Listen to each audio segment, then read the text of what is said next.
Tu es puissant. Béni soit celui qui a disposé chacun de nous à recevoir la manne cachée, qui est le Christ, la parole, ce jour, dans sa grâce. Aussi, nous invitons respectueusement notre cher enfant, notre cher fils, notre frère, à faire la lecture du jour.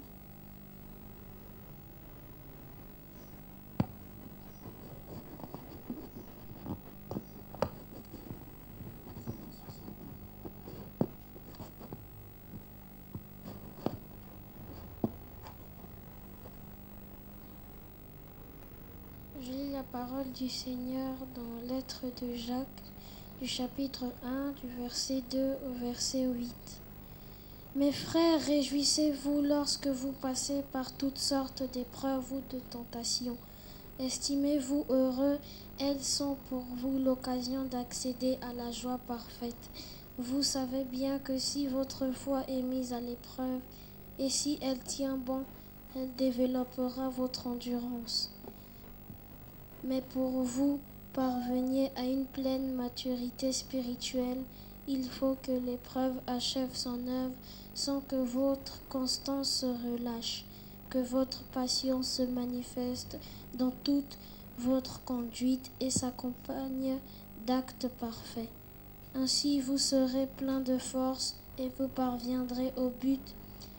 Vous deviendrez irréprochable et il ne vous manquera rien.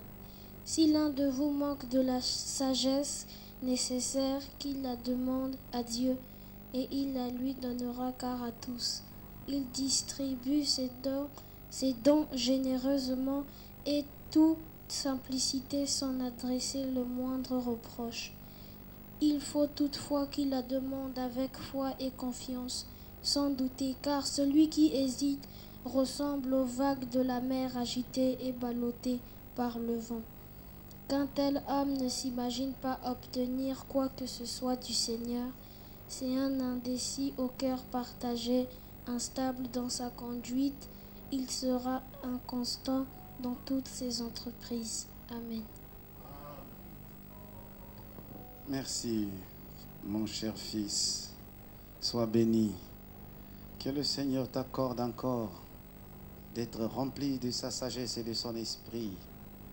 Cette lecture a été faite dans Parole vivante.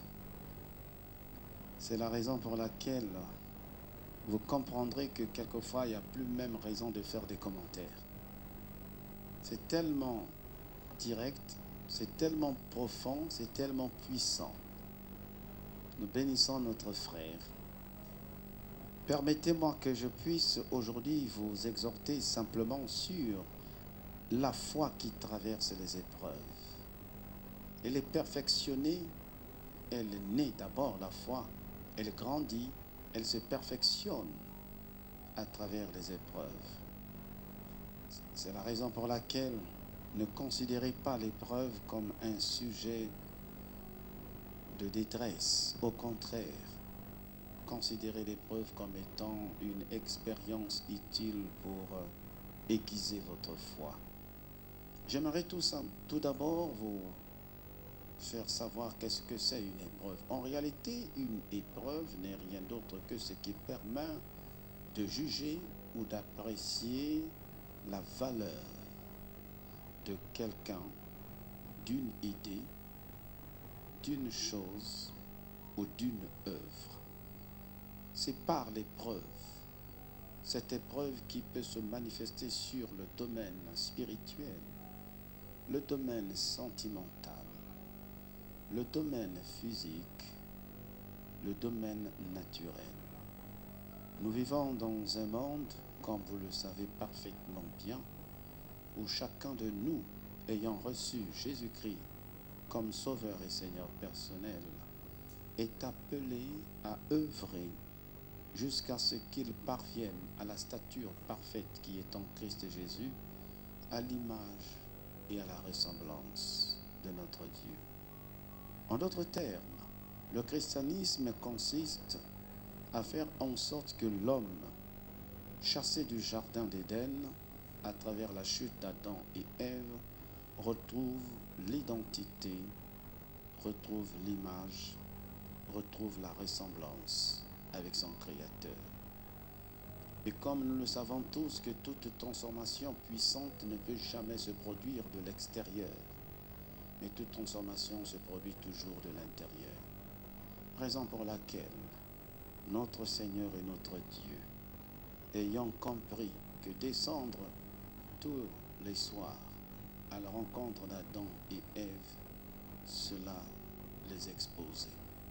Cette fois-ci, il a choisi par le Christ Jésus, notre Seigneur, et par le Saint-Esprit, de ne plus descendre régulièrement, mais de faire de chacun de nous son habitation par le Saint-Esprit, afin que de l'intérieur de notre cœur, que la transformation s'opère. Car tout ce qui se fait de l'extérieur correspond à un coup d'État, mais ce qui se fait de l'intérieur correspond à ce qui est légal et légitime.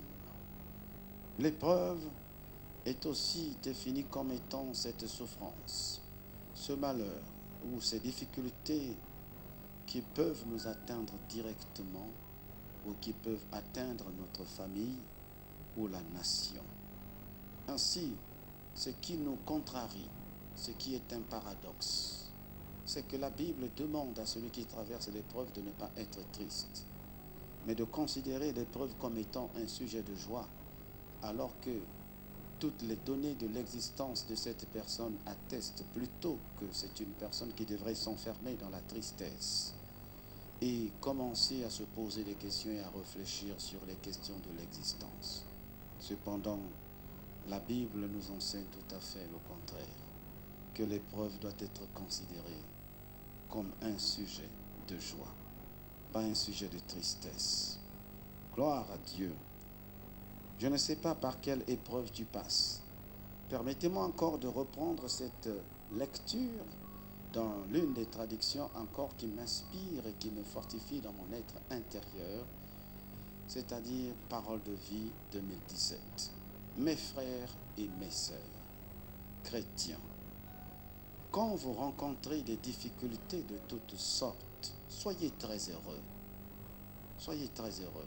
Vous le savez, si votre foi reste solide dans les difficultés, si votre foi reste inébranlable dans les difficultés, celles-ci, c'est-à-dire les difficultés, vous rendent plus résistants. Donc en réalité, le chrétien est né, il grandit, s'entretient, s'édifie, se perfectionne au moyen de la foi.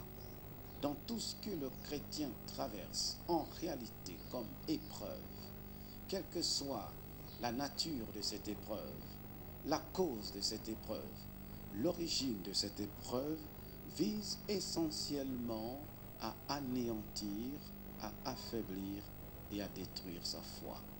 Mais pour Dieu, pendant que le diable estime et pense que par les épreuves, il est capable de détruire votre foi qui constitue le fondement de votre relation et communion avec lui, le Saint-Esprit, au contraire, par le moyen de la parole de Dieu, se sert de cette épreuve pour perfectionner votre foi afin de vous rendre endurant et inébranlable. Par conséquent, la Bible nous invite à considérer toutes nos épreuves, nos difficultés, comme des sujets de joie et de bonheur. Vous le savez, si votre foi reste solide dans les difficultés, celles-ci vous rendent plus résistants. Il faut que vous résistez jusqu'au bout. C'est ça le problème du chrétien. Comment résister jusqu'au bout alors que j'ai la possibilité de prendre des raccourcis? J'ai la possibilité d'obtenir le travail. J'ai la possibilité d'obtenir la promotion, tout simplement en cédant à certaines réalités. Or, l'épreuve, selon Dieu, doit aller jusqu'au bout. Alors vous serez vraiment parfait et vous ne manquerez de rien. En d'autres termes, celui qui sort vainqueur de l'épreuve ne manque plus de rien.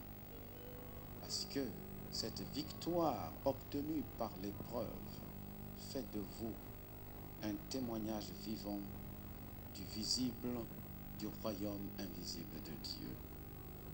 C'est ainsi que la Bible annonce, nous fait comprendre que si quelqu'un parmi vous manque de sagesse, quel rapport y a-t-il entre l'épreuve, la foi et la sagesse? Parce que tout simplement parce que c'est par les expériences que nous vivons que se construit notre sagesse. Nous naissons intelligents, mais pas sages. La sagesse acquiert. Si par l'intelligence nous avons la capacité d'obtenir certaines choses et de pouvoir parvenir à certains niveaux, mais c'est la sagesse qui nous permet de gérer. Et cette gestion, à travers la sagesse, comme Proverbe chapitre 8 nous l'enseigne, que la sagesse n'est rien d'autre que la personne de Jésus-Christ. En d'autres termes, si quelqu'un manque le Christ dans son cœur, qu'il le demande simplement. Et le Christ viendra et prendra la relève. C'est lui, maintenant, qui aura la lourde responsabilité de pouvoir conduire ta vie. C'est la raison pour laquelle, s'adressant à celles et ceux qui l'écoutaient à son époque, pendant qu'il exerçait le ministère sur la terre, il leur a dit: venez à moi, vous tous qui êtes fatigués et chargés, et je vous donnerai du repos. Il n'a pas tenu compte de ta race, ni de ton statut social. Il n'a pas tenu compte de ta tribu, ni de ton ethnie. Il dit simplement aux uns et aux autres, à celles et ceux qui l'écoutaient: venez à moi. Le christianisme est l'une des grandes religions qui ne met pas le racisme au centre, qui ne fait aucune différence. C'est pourquoi la Bible dit que Dieu lui a donné le nom au-dessus de tous les noms, afin qu'en son nom, toute langue, tout genou, cela montre combien nous sommes entrés dans une religion, entre guillemets, où il n'y a pas de question de racisme, il n'y a pas de question de ségrégation, il n'y a pas de question de préférence. Il dit: venez à moi. Venez à moi que vous soyez malade. Venez à moi que vous soyez dans la tristesse ayant perdu un être cher. Venez à moi, vous tous qui êtes fatigués, chargés par les difficultés de la vie, chargés par toutes sortes de situations, et je vous donnerai du repos. Oh Père, merci pour le repos que tu accordes à cette personne qui écoute ce message. La sagesse et la patience sont des qualités essentielles pour celles et ceux qui traversent toute épreuve et qui développent leur foi afin que celle-ci atteigne la dimension qui correspond au miracle de Dieu. La foi, en réalité, n'est pas rattachée forcément au miracle, mais la foi, c'est d'abord la présence de Dieu en nous. C'est la présence de Christ en nous. Ne soyez pas préoccupés par autre chose. Regardez dans les noces de Cana. L'organisateur, l'ordonnateur, ou encore ceux qui ont organisé cette fête n'ont simplement invité que la personne de Jésus. Ne demandez pas à Jésus d'agir là où il n'est pas. Il n'a pas besoin même quelquefois qu'on le lui demande. Sa seule présence met la différence. Si le Christ est avec vous, en vous, et là où vous êtes, il aura toujours la différence. C'est ça qui fait qu'il est différent des autres dieux. C'est pourquoi, Seigneur, nous voulons te dire merci. Accorde à cette personne qui traverse des temps d'épreuve, des temps difficiles, des temps de souffrance, la force nécessaire pour permettre à cette personne de pouvoir affronter les réalités de sa vie. Oh, je te rends grâce de tout mon cœur, Seigneur, notre Dieu, notre Père. Merci parce que je sais qu'à travers ce message, tu es en train de bénir. Tu es en train de bénir. Frère, tu ne parles pas en vain. Tu fais toutes choses pour un but. Même cette petite exhortation, tu l'as voulu pour un but. Oh Dieu, puisse ce but être atteint. Même dans les contrées lointaines. Alléluia. Je peux donc dire encore, Jésus, tu es puissant, le vainqueur de l'épreuve. Jésus, tu es puissant.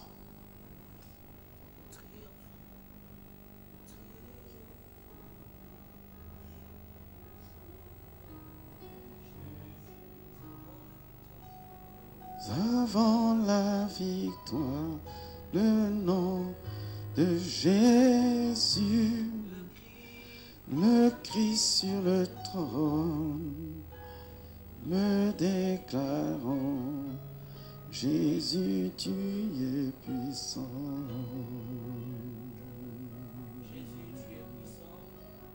Jésus, tu es puissant.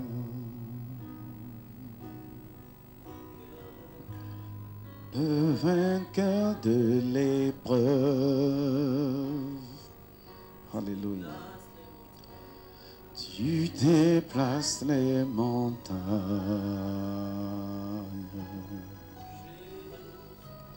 Jésus, tu es puissant.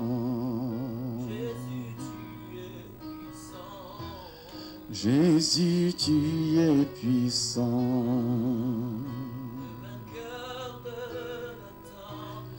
Le vainqueur de la temps.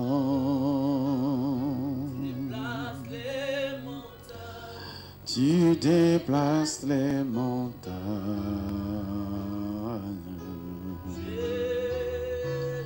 Jésus, tu es puissant. Triomphant dans le nom de Jésus. Nous avons la victoire dans le nom de Jésus. Le Christ sur le trône, le déclarant, Jésus, tu es puissant. Père, nous voulons te dire de tout notre cœur merci. Tu as disposé nos cœurs à recevoir ta parole de ce jour. Fais en sorte que nous ne soyons pas de celles et ceux qui écoutent cette parole et qui ne la mettent pas en pratique. Car il est écrit que nous sommes heureux, nous qui écoutons ces paroles régulièrement, que ce soit dans cette maison, que ce soit dans vos maisons, là où vous vous trouvez, que nous sommes heureux, que nos vies sont des vies transformées, des vies bénies. Nous qui écoutons régulièrement ta parole, pourvu que nous la mettions en pratique. Oh Dieu, nous te prions dans ta grâce pour cette génération, pour notre famille, pour nos maisons, pour nos familles respectives, pour nos nations, pour le chef de l'État, pour son épouse, pour toute sa famille, pour toutes les familles dans notre nation. En ce jour béni, un jour consacré, Seigneur, à l'adoration, au culte, à te rendre un culte agréable, où nous écoutons ta parole, quelle que soit la dimension de celle-ci. Notre prière, ô Dieu, par le Saint-Esprit, accorde-nous toute capacité de mettre en pratique, car sans toi nous ne pouvons rien et nous ne sommes rien. C'est pourquoi, ô notre Dieu, nous voulons simplement te dire merci. Tu connais mon frère et ma sœur, quelles que soient les épreuves, les difficultés. Ce que nous apprenons ce matin, c'est que tu veux que nous ne traversions pas l'épreuve, les difficultés, les souffrances dans la tristesse, mais plutôt que nous devons les considérer comme un sujet de joie, que nous devons traverser ces épreuves dans la joie, comme au temps de la persécution des disciples. Seigneur, ils ont vécu ces temps de persécution dans la joie. La joie, Seigneur, qu'un jour ils apparaîtront devant toi. La joie, car il n'y a rien de plus merveilleux que de souffrir en faisant ce qui est bien. De souffrir, Seigneur, de faire ce qui est juste devant toi. Oui, Éternel, notre Dieu, notre Père, nous te bénissons. Nous te bénissons pour cette femme, pour cet homme, pour cette famille. Seigneur, qui passe des temps difficiles, qui se trouve dans la douleur, dans l'épreuve. Oh Père, nous te prions que par le Saint-Esprit, tu leur accordes la force spirituelle, mentale, nécessaire de considérer cette épreuve de la perte de notre chair comme un sujet de joie. Un sujet de joie. Seigneur, aide-nous par le Saint-Esprit, afin que nous allions au-delà de ce que nous pouvons vivre maintenant comme épreuve, pour considérer l'œuvre salvatrice que tu es en train d'opérer dans nos vies, afin de perfectionner notre foi pour qu'elle devienne inébranlable, pour que nous puissions entrer véritablement dans l'accomplissement de ton plan merveilleux, le plan de paix et non de malheur, le plan de bénédiction et non de malédiction, afin de nous accorder un avenir et de l'espérance. Je prie, Seigneur, notre Dieu et notre Père, pour celui-ci, pour mon frère, pour ma soeur, qui est en train de vivre des temps de difficulté, des temps de Covid-19, qui est dans le confinement. Oh Père, tout ce que tu permets a un but. Seigneur, le but pour lequel tu permets tout cela, comme tu l'as dit aux disciples, que cette maladie de Lazare n'est point à la mort, mais cependant il est mort, Seigneur, pour montrer que tout ce que nous pouvons vivre comme épreuve, nous, tes enfants, cela est nécessaire pour témoigner ta gloire, pour manifester les œuvres du royaume. Oh Dieu, fortifie l'âme de ma sœur, fortifie l'âme de mon frère, remplis-le d'une onction particulière du Saint-Esprit, afin que, Seigneur, étant affermi et enraciné dans la connaissance, dans la révélation de ta parole, qu'il soit donné à chacun, Seigneur, de marcher dans la victoire, car tout ce qui est né de Dieu triomphe du monde. Alléluia. Tous ceux qui croient que Jésus est le Christ sont enfants de Dieu. Et ceux qui aiment Dieu le Père aiment aussi ses enfants. Comment savoir que nous aimons les enfants de Dieu? Nous les aimons si nous aimons Dieu et si nous obéissons à ses commandements. Oui, aimer Dieu, c'est garder ses commandements. Et ces commandements ne sont pas difficiles, parce que tous ceux qui sont enfants de Dieu, tous ceux qui sont enfants de Dieu peuvent vaincre le monde. Peuvent vaincre le monde. Vaincre les difficultés. Vaincre la souffrance. Vaincre les problèmes. Vaincre l'adversité. Ils ont le pouvoir de vaincre le monde. Et ce qui nous rend vainqueurs du monde, ce qui nous rend vainqueurs dans ces épreuves, dans ces difficultés, dans ces souffrances, dans tout ce que nous traversons, c'est notre foi. La raison pour laquelle la foi étant tellement importante, étant tellement si importante, que Dieu a besoin de la perfectionner à la dimension de l'appel, à la dimension du statut qui t'est accordé, car tu n'es pas dans le plan de Dieu n'importe qui. Qui donc est vainqueur du monde? C'est seulement celui qui croit que Jésus est le Fils de Dieu. Alléluia. Alléluia. Alléluia. Gloire à Dieu. Merci à celles et ceux qui nous ont suivis pendant ce temps. Recevez de notre part la paix de Christ. Que le Christ ressuscité d'entre les morts, l'auteur et le consommateur de votre foi qui l'amène à la perfection, continue son œuvre dans vos vies. Il est écrit, j'ai foi que celui qui a commencé en vous cette œuvre la rendra parfaite. Car notre Dieu n'est pas un Dieu des œuvres inachevées. Ce qu'il commence, il achève. C'est pourquoi il s'appelle l'alpha et l'oméga. De tout notre cœur, de tout mon être,